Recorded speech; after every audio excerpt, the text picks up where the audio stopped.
ମା ଆମେ ଆଜି ଏଜୁକେସନ ବହିର ଚୈତ୍ୟ ଆଧ୍ୟାତ୍ମିକ ଶିକ୍ଷାରେ ଯୋଉ ଚୈତ୍ୟ ପୁରୁଷର ଆବିଷ୍କାର ପାଇଁ ମା ଯୋଉ ଲେଖିଛନ୍ତି କେତେ ଗୁଡିଏ ପ୍ରୟାସ ସେଟା ଆମେ ଆଜି ଟିକେ ଆଲୋଚନା କରିଦବା। ଆମେ ଅଲରେଡି ଜାଣିଛନ୍ତି ଶ୍ରୀଅଙ୍ଗ ଯୋଗରେ ଯୋଗଟି ହଉଛି ମହାନ ଏବଂ ଦୁର୍ହ।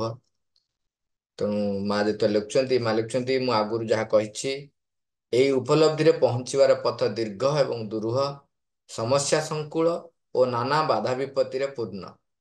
ସେ ସବୁର ସମ୍ମୁଖୀନ ହେବାକୁ ହେଲେ ଏପରି ଏକ ଦୃଢ ସଂକଳ୍ପର ପ୍ରୟୋଜନ ଯାହାକି ସମସ୍ତ ପରୀକ୍ଷାରେ ଉତ୍ତୀର୍ଣ୍ଣ ହେବା ପାଇଁ, ସମସ୍ତ ବିଘ୍ନକୁ ଜୟ କରିବା ପାଇଁ ଅଭିପ୍ସା ପୋଷଣ କରେ।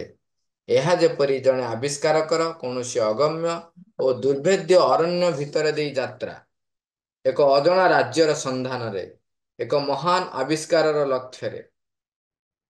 ଆମେ କାଲି ଯୋଉ ଆଲୋଚନା କରୁଥିଲେ ଯେ କୋଉମାନେ ଦିବ୍ୟ କର୍ମ ପାଇଁ ଆଗେଇ ଆସ ବୋଲି ଯୋଉ ଲେଖାରେ ମା ଲେଖୁଥିଲେ, ଏଠି ଯୋଉମାନେ ଆସନ୍ତି ତାଙ୍କ ପାଖରେ ଯୋଉ ବାଧା ବିପତ୍ତି ଦେଖାଯାଏ ସେଟା କେବଳ ତାଙ୍କର ବ୍ୟକ୍ତିଗତ ନୁହେଁ, ତାହା ହଉଛି ସାମୂହିକ।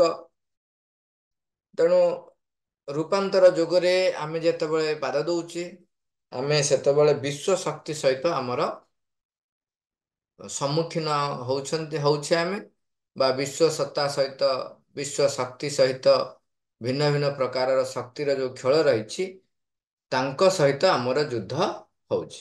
ତେଣୁ ସେତେବେଳେ ଜଣେ ମାନସିକ ପ୍ରୟାସ ଦ୍ଵାରା ଯୁଦ୍ଧ ହେଇପାରିବ ନାହିଁ।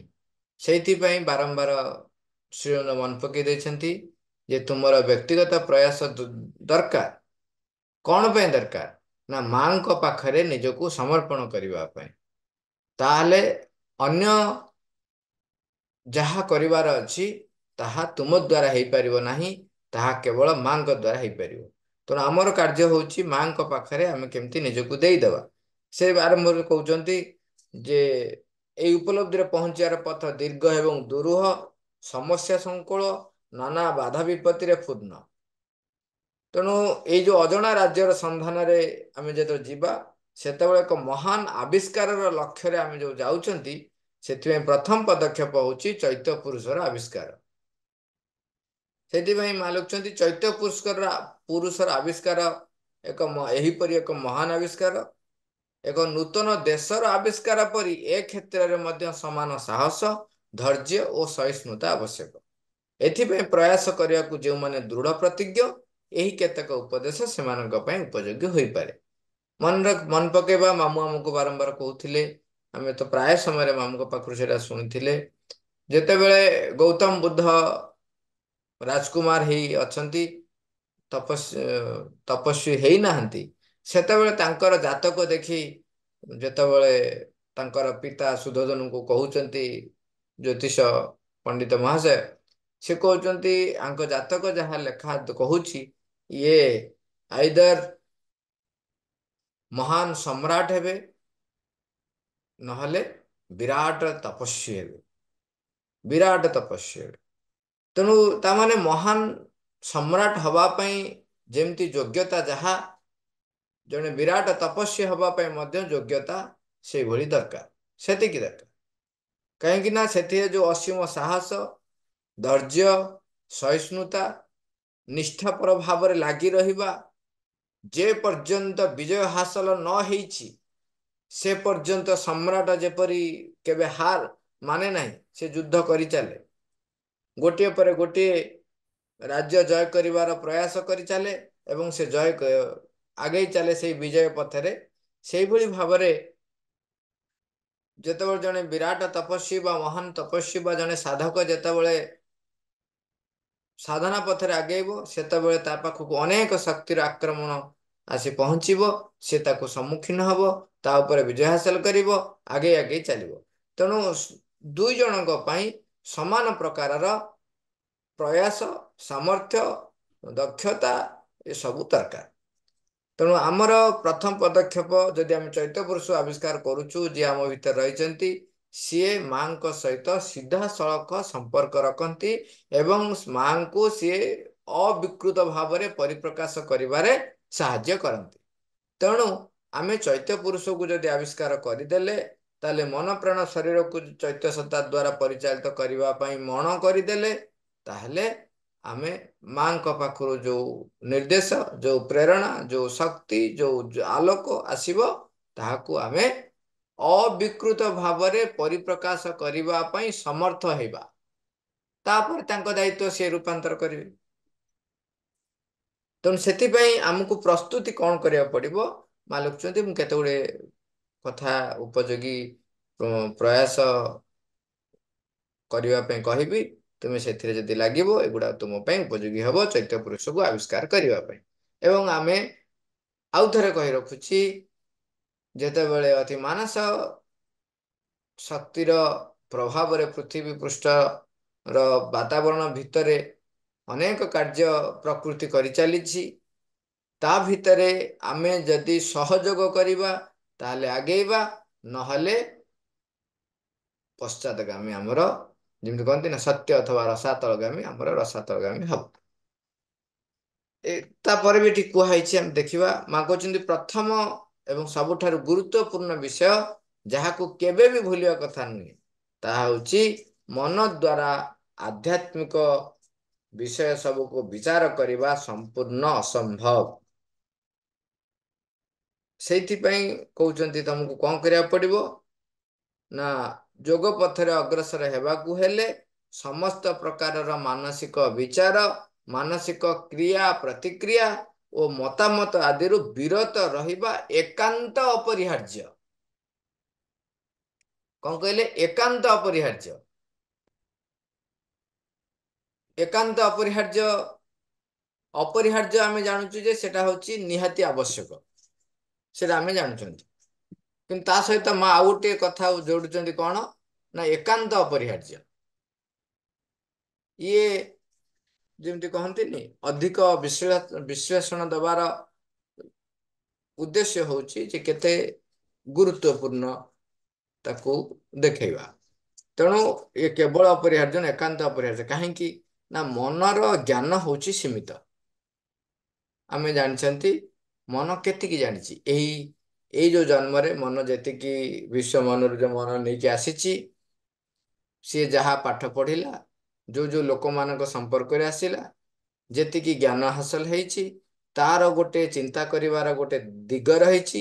ସେଇ ଦିଗରେ ସେ ଯେତିକି ଯାଇଛି, ସେତିକି ବ୍ୟତିରେକ ସେ ଯଦି ପଛରେ କଣ ହଉଛି, ତା ସାଇଡରେ କଣ ହଉଛି, କେତେ ଆଙ୍ଗେଲ ରହିଲାଣି। 360 ଡିଗ୍ରୀ ଆଙ୍ଗେଲ ଆମେ ଯଦି ଦେଖିବା, ଗୋଟେ ବୃତ୍ତୀୟ କୋଣ ବା ବୃତ୍ତାକାରରେ ବୁଲିଲେ 360 ଡିଗ୍ରୀ ହବ। ସିଏ ମାତ୍ର ଗୋଟିଏ ଡିଗ୍ରୀରେ ଯାଇଛି, ଗୋଟିଏ ଦିଗରେ ଯାଇଛି। ଆହୁରି 359ଟା ଦିଗ ରହିଛି। ସେ 359 ଦିଗର ଜ୍ଞାନ ତା ପାଖରେ ନଥାଏ।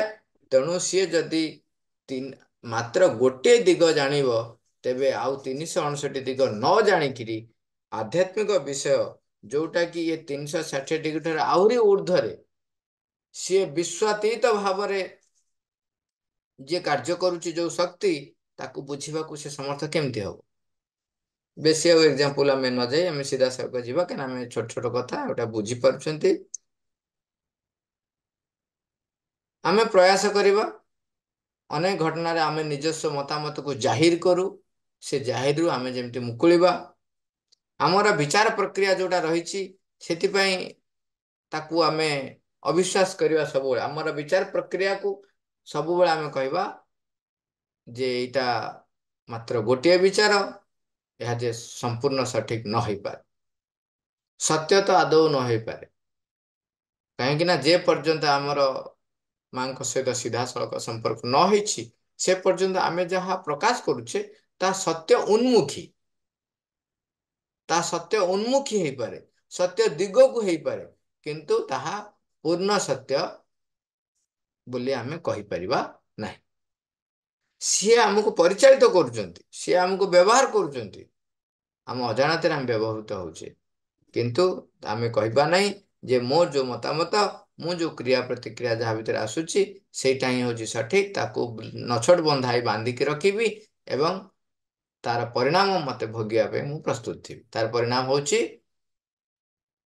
ଭଗବତ ଶକ୍ତି ମୋ ଭିତରକୁ ଆଉ ପ୍ରବାହିତ ହୋଇ ଆସିବାର ବାଟଟିକୁ ମୁଁ ବନ୍ଦ କରିଦଉଛି। ତେଣୁ ମାନସିକ ବିଚାର, ମାନସିକ କ୍ରିୟା ପ୍ରତିକ୍ରିୟା, ମତାମତ ଆଦିରୁ ବିରତ ବିରତ ରହିବେ। କିନ୍ତୁ ଆମେ କାଲି ଆଲୋଚନା କରୁଥିଲେ, ମନେ ରଖିବା, ମାନସିକ ଉତ୍କର୍ଷ ସାଧନ ନିହାତି ଦରକାର। ମାନସିକ ଉତ୍କର୍ଷ ସାଧନ କରିବେ, ତାପରେ ସେଇ ମନଟାକୁ ସମର୍ପଣ କରିଦେବେ। ସେ ଯୋଉ ବିଚାର ସାମର୍ଥ୍ୟ ତାର ଡେଭଲପ ହେଲା, ଯୋଉ ଆସିଲା, ସେ ବିଚାର ସାମର୍ଥ୍ୟକୁ ନେଇକି ମାଙ୍କ ପାଖରେ ଦେଇଦେବେ। କ୍ରିୟା ପ୍ରତିକ୍ରିୟା ଯୋଉ ଆସୁଛି ତାକୁ ନିରବ କରିବେ, ତାକୁ ନେଇ ମାଙ୍କ ପାଖରେ ଦେବେ। ଯୋଉ ମତାମତ ଯୋଉ ଆସିବ, ସେଥିପାଇଁ ଆମେ ଯେତେବେଳେ ମାନସିକ ଶିକ୍ଷାରେ ପଢୁଛନ୍ତି, ଲେଖୁଛନ୍ତି ଯେ ଗୋଟିଏ ଦିଗରୁ କରିବ, ତାର ଅନ୍ୟ ଦିଗରୁ କରିବ, ଏବଂ ନିରପେକ୍ଷ ଭାବରେ ଗୋଟେ ଦିଗରୁ କରିବ। ଏମିତି ଉର୍ଦ୍ଧ୍ୱରୁ ରହିକି ତମେ ଚିନ୍ତା କରିବ, ଭିନ୍ନ ଭିନ୍ନ ଆଙ୍ଗଲରୁ ଆଗ ଟିକେ ଚେଷ୍ଟା କରିବ, ଯଦ୍ୱାରା ମାଇଣ୍ଡ କଣ ହବ, ୱାଇଡନ୍ ହବ ଆଉ ସଫଳ ହବ। ଦୁଇରେ କହିଲେ, ଆମେ ଆଜି ଚୈତ୍ୟ ପୁରୁଷ ଆବିଷ୍କାର 12 ସୂତ୍ରୀ ଏଟା ରହିଛି। 12ଟା ସୂତ୍ର ଆମେ ଏଥିରୁ ବାହାର କରିବା। 12 ସୂତ୍ରୀ ଯୋଜନା। 12 ଗୋଟେ ଭଲ ନମ୍ବର। 12, ତେଣୁ 12 ସୂତ୍ରୀ ଏଠି ଦିଆହେଇଛି। 2 ନମ୍ବରରେ, ନିଜର ବ୍ୟକ୍ତିଗତ ସୁଖ, ସନ୍ତୋଷ, ଆରାମ ଓ ଉପଭୋଗ ନିମନ୍ତେ ସମସ୍ତ ଇଚ୍ଛା ଓ ଉଦ୍ୟମକୁ ସମ୍ପୂର୍ଣ୍ଣ ରୂପେ ବର୍ଜନ କର। ବ୍ୟକ୍ତିଗତ ସୁଖ, ସନ୍ତୋଷ, ଆରାମ ଓ ଉପଭୋଗ ନିମନ୍ତେ ତୁମ ଭିତରେ ଯଦି କିଛି ବି ଇଚ୍ଛା ରହିଛି, ସେଥିପାଇଁ କୌଣସି ପ୍ରକାରର ପ୍ରୟାସ ବି ଯେମିତି ତୁମେ ନ କର, ସମ୍ପୂର୍ଣ୍ଣ ରୂପେ ବର୍ଜନ କର। ଏଇଟା ଶୁଣିବାକୁ ବହୁତ ସହଜ ଲାଗୁଛି, ପ୍ରୟାସ କଲାବେଳେ ବହୁତ କଷ୍ଟ। ଅଗ୍ରଗତି, ଏଇ ଲାଇନଟା 3 ନମ୍ବର ପଏଣ୍ଟଟା, ଅଗ୍ରଗତି ନିମନ୍ତେ ହୋଇ ଉଠ ଏକ ଜ୍ୱଳନ୍ତ ଅଗ୍ନିଶିଖା ପରି।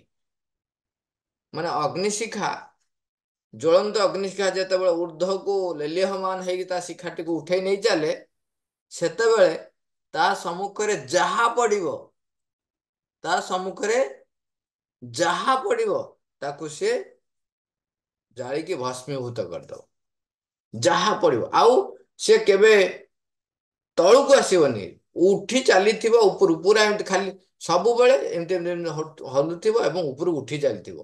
ଯାହା ତମେ ପକେଇବ ଇନ୍ଧନ ଆସିବ। ସେ ସମୟରେ ଯଦି ଅଗ୍ନିଶିଖା ଜ୍ୱଳନ୍ତ ହେଇସାରିଛି ଏବଂ ଲାଗି ସାରିଛି, ସେତେବେଳେ ଯେଡ଼େ ମୋଟା କାଠ, କଞ୍ଚା କାଠ ହେଇଥିଲେ ମଧ୍ୟ ତାକୁ ସେ ଜଳେଇ ଦବ। କାହିଁକି ନା ସେ ଯୋଉ ତାପ ପ୍ରଭାବରେ ତାକୁ ଶୁଖେଇକିରି ସେ ଜଳେଇ ଦବ। ଥରେ ଯଦି ଅଗ୍ନିଶିଖା ଜ୍ୱଳନ୍ତ ହେଇକି ଊର୍ଦ୍ଧ୍ୱମୁଖୀ ହେଇ ହେଇ ହେଇ ହେଇ ଚାଲିଛି ଏବଂ ପ୍ରକାଣ୍ଡ ରୂପ ଧାରଣ କରି ସାରିଛି, ତେବେ ତା ସମ୍ମୁଖରେ ଯାହା ପଡ଼ିବ ତାକୁ ସେ ଜାଳିକି ଭସ୍ମୀଭୂତ କରିଦେଇଯିବ।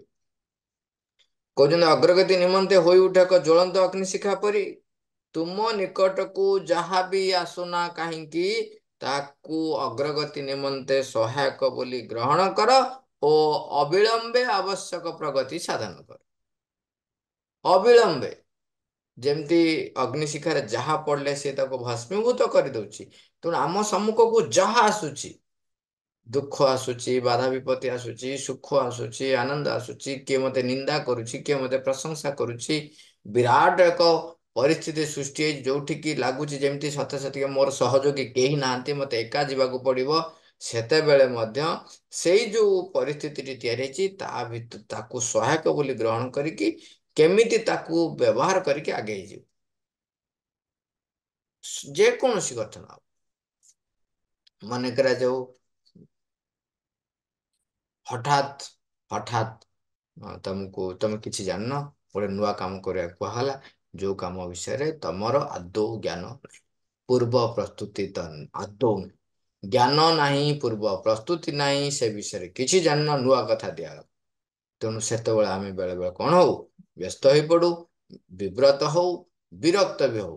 କିଛି ଜାଣିନାହାନ୍ତି, ଆଗରୁ ଟିକେ କହିଲେ ନାହିଁ ନା, ସାଙ୍ଗେ ସାଙ୍ଗେ ସାଙ୍ଗେ ସାଙ୍ଗେ ନିଜ ଭିତରେ ଏମିତି ଏକ ଦୃଢ ନିଶ୍ଚୟତା ବୋଧ ଥିବ, ଆତ୍ମବିଶ୍ୱାସ ରଖିବେ, ନୂଆ କାମଟା I will learn from that thing, ଶିଖିବି ତା ଭିତରୁ।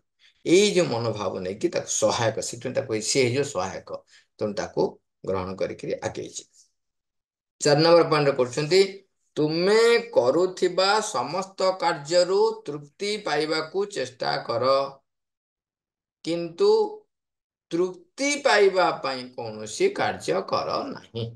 ଇଏ ହଉଛି ଏକ ଲକ୍ଷଣ ଯେ ତମେ ଦିବ୍ୟ କର୍ମୀ ହବା ପାଇଁ ଯୋଗ୍ୟ କି ଅଯୋଗ୍ୟ। କୁହାଯାଏ ତୁମେ କରୁଥିବା ସମସ୍ତ କାର୍ଯ୍ୟରୁ ତୃପ୍ତି ପାଇବାକୁ ଚେଷ୍ଟା କର, କିନ୍ତୁ ତୃପ୍ତି ପାଇଁ କୌଣସି କାର୍ଯ୍ୟ କରନି। ଏଇ କାମଟା ମୋର ମନ ଲାଖି କାମ, ତେଣୁ ମତେ ସେଇ କାମଟା ଦେଲେ କରିବି। ଏଇ କାମ ଗୁଡା କଣ ସବୁ ମୋ ଭଳିଆ ଲୋକ ଏଇଭଳିଆ କାମ କରିବ? ଏଇ କାମ କରିବ ମାତ୍ର ଛୋଟ କାମଟା। କାମରେ ଛୋଟ ବଡ ନାହିଁ।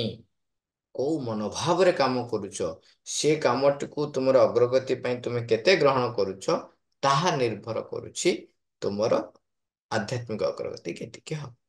ସେଥିପାଇଁ ମନେ ରଖିବା, ମା ବାରମ୍ବାର କହି ରଖୁଛନ୍ତି, ତମକୁ ଯୋଉ କାମ ଦିଆହେଇଛି ସେଥିରୁ କେମିତି ତୁମେ ଆନନ୍ଦ ପାଇବ ସେଇ ଚେଷ୍ଟା କର।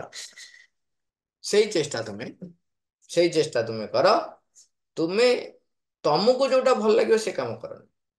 ସେଥିପାଇଁ କହୁଛି ତୁମେ ଯୋଉ କାର୍ଯ୍ୟ କରୁଛ ସମସ୍ତ କାର୍ଯ୍ୟରୁ ତୃପ୍ତି ପାଇବାକୁ ଚେଷ୍ଟା କର, କିନ୍ତୁ ତୃପ୍ତି ପାଇଁ କୌଣସି କାର୍ଯ୍ୟ କର ନାହିଁ।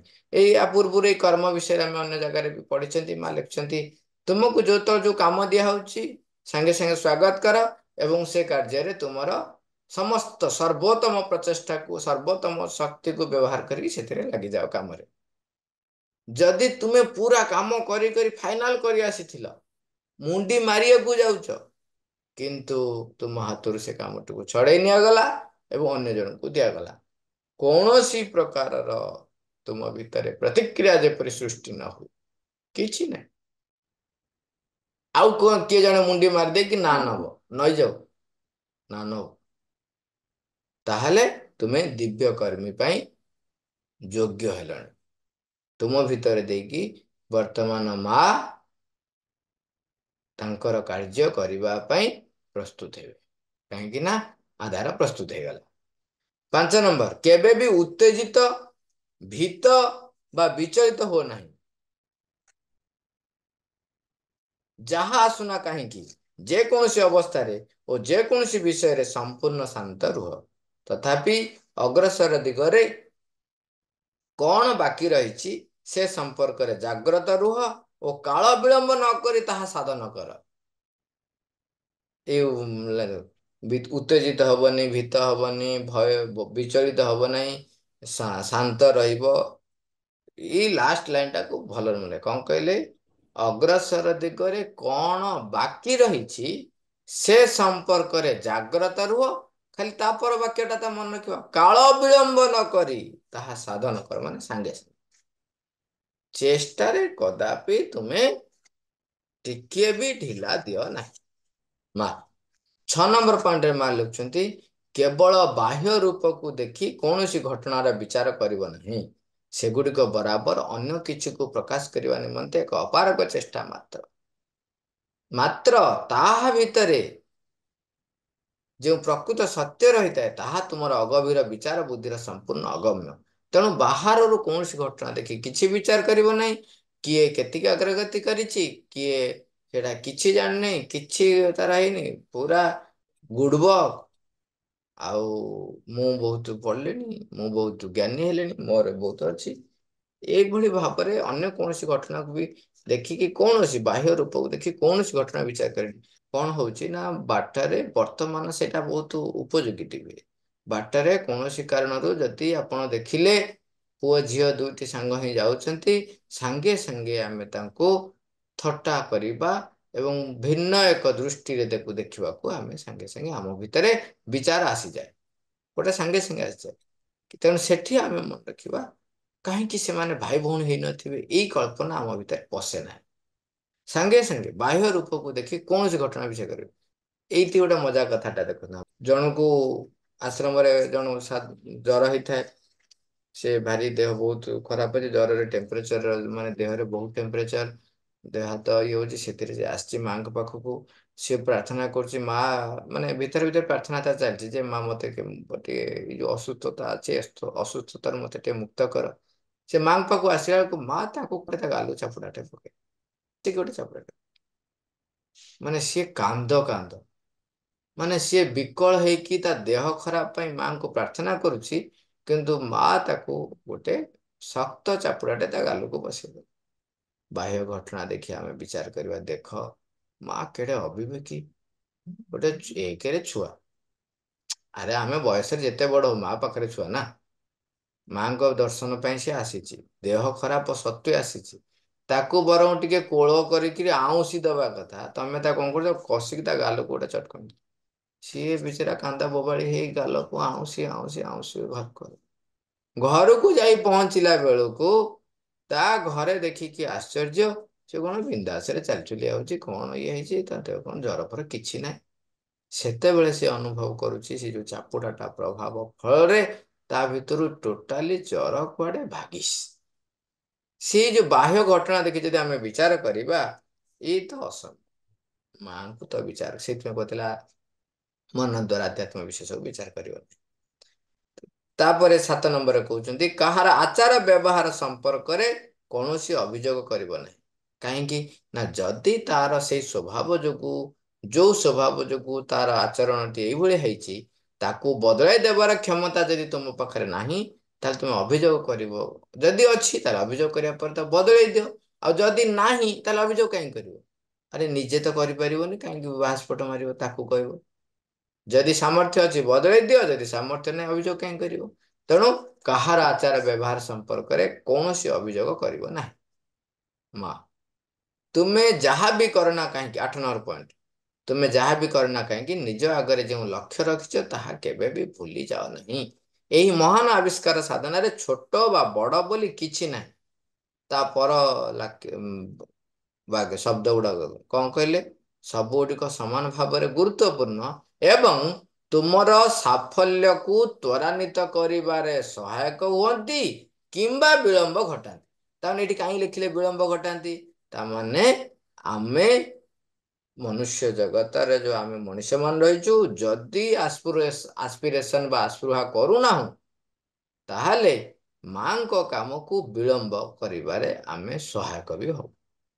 ଯଦି ଯଦି ଏଠି ଲେଖିଲେ କାହିଁ, ତାହେଲେ ଯେ ତୁମର ସାଫଲ୍ୟକୁ ସେ ତ୍ୱରାନ୍ୱିତ କରିବାରେ ସହାୟକ ହେଇପାରେ କିମ୍ବା ବିଳମ୍ବ ଘଟାଇପାରେ। ତାମାନେ ମୋର ଯୋଉ ଅଗ୍ରଗତି ରହିଛି ସେ ତାକୁ ବିଳମ୍ବ ବି ଘଟାଇ ଦଉଛି। ତାମାନେ ମୋର ପ୍ରୟାସ, ମନୁଷ୍ୟର ସହଯୋଗ ଯଦି ନହେଲା, ତାହେଲେ ଯୋଉ କାର୍ଯ୍ୟଟି ହବାକୁ ରହିଛି ତାହା ବିଳମ୍ବ ଘଟିପାରେ।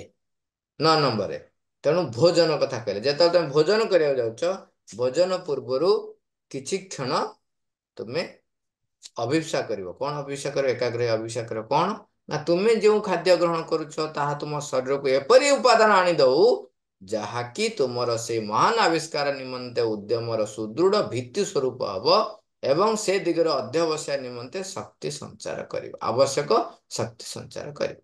ଭୋଜନ କଲାବେଳେ କହିବେ ଏଇ ଖାଦ୍ୟ ଗୁଡାକ ମୋ ଶରୀର ଭିତରେ ସେଇ ଉପାଦାନ ଆଣି ତିଆରି କରୁ, ଯୋଉଗୁଡାକ ମତେ ଯୋଉ ମୋ ଚୈତ୍ୟ ପୁରୁଷ ଆବିଷ୍କାରରେ ମତେ ସହାୟକ ହବ। 10 ନମ୍ବରରେ କହୁଛନ୍ତି ଶୋଇବା ବେଳେ, ଶୋଇବା ପୂର୍ବରୁ କିଛି ସମୟ ସେଇଭଳି ଏକାଗ୍ର ହବ। କଣ ଏକାଗ୍ର ହବ? ଏଇ ନିଦ୍ରା ଯେପରି ତୁମର ସ୍ନାୟବିକ କ୍ଳାନ୍ତି ଦୂର କରିବ ଆଉ ମସ୍ତିଷ୍କରେ ଆଣିଦଉ କଣ? ପ୍ରଶାନ୍ତି ଆଉ ନିରବତା। ଯେପରି ନିଦ୍ରା ଯେତେବେଳେ ଭାଙ୍ଗିଯିବ, 2 ଗୁଣ ଶକ୍ତି ଆଉ ଉତ୍ସାହ ନେଇ ତମେ ଆବିଷ୍କାର ପଥରେ ପୁଣି ଯାତ୍ରା ଆରମ୍ଭ କରିବ। 11 ନମ୍ବର କଣ କହିଲେ? କୌଣସି ସେଇ ଯେମିତି ଖାଇବା କଥା ଗଲା, ଶୋଇବା କଥା ଗଲା, ତେଣୁ କର୍ମରେ ପ୍ରବୃତ୍ତ ହେବା ପୂର୍ବରୁ କର୍ମରେ ପ୍ରବୃତ୍ତ ହେବା ପୂର୍ବରୁ ଏକାଗ୍ରତାର ସହ ଏହି ସଂକଳ୍ପ କର ଯେ ତୁମର ସେଇ ମହାନ ଆବିଷ୍କାରର ଯାତ୍ରା ପଥରେ ଅଗ୍ର ପଦକ୍ଷେପ ପାଇଁ ଏହି କର୍ମ ଯେପରି ସହାୟକ ହଉ, ଅନ୍ତତଃ କୌଣସି ପ୍ରତିବନ୍ଧକ ନୁହଁ। ଏଠି ଦେଖିଲେ ତ, ଏଠି ପୁଣି ଆଉ ଥରେ ବ୍ୟବହାର କଲେ ଯେ ତୁମର ଯୋଉ କର୍ମଟିଏ, ତୁମର କର୍ମ ପ୍ରତିବନ୍ଧକ ଆଣି ନ ଆଣୁ, ସହାୟକ, ଏ କର୍ମ ଯେପରି ସହାୟକ ହଉ। ତାପରେ କହିଲେ କୌଣସି ପ୍ରତିବନ୍ଧକ ନୁହଁ। 12 ନମ୍ବରରେ କହିଲେ କୌଣସି କଥା କହିବାକୁ ଗଲାବେଳେ ଶବ୍ଦ ଉଚ୍ଚାରଣ ପୂର୍ବରୁ ଆବଶ୍ୟକ ସଂଯମ ପ୍ରୟୋଗ କର।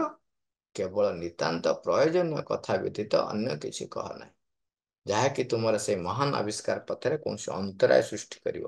ସେଇ କଥାଟି ଆଉ ଥରେ ବାରମ୍ବାର କହୁଛନ୍ତି। ତାମାନେ କୌଣସି କାର୍ଯ୍ୟ ଆମକୁ ସହଯୋଗ କରିପାରେ, କୌଣସି କାର୍ଯ୍ୟ ଆମ କାମରେ ବିଳମ୍ବ ଘଟାଇପାରେ।